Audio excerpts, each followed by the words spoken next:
What do you do when you feel creatively stuck to get unstuck? Good question. So I take myself on a date outside by myself, either going to shop, like window shop, or going to a flea market, or going somewhere. It has to be outside of my house, it has to be away from my computer, and it can't be on the internet. If I feel like I've hit a creative rut, what I like to do is find a section of my sewing space that needs a little attention. Maybe it's gotten a little cluttered, and I take everything out, enjoy the process of organizing it and putting it back in, and that gets me geared up to continue with the same project, or I might be inspired to start something new. Go for a walk. We have a lot of nature trails in Wisconsin, so I'll do that. I'll get out, clear my mind.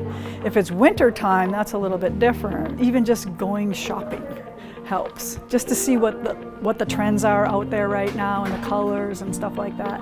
So sometimes it's just do something that's totally unrelated to quilting that just takes my mind off of it, and that's where some of that inspiration comes from. Usually the harder I try to push, the worse it gets.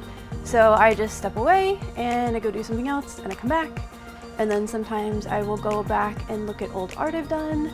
Like our designer, Alexia Abeg, says that she loves to look through all her old designs for inspiration.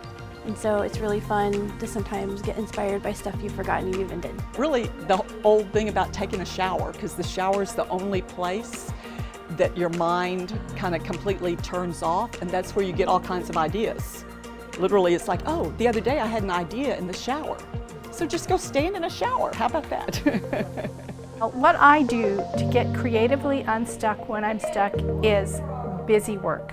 Some of my best ideas that I've ever had is doing the assembly line process, and then my brain starts to reboot and I think of new things.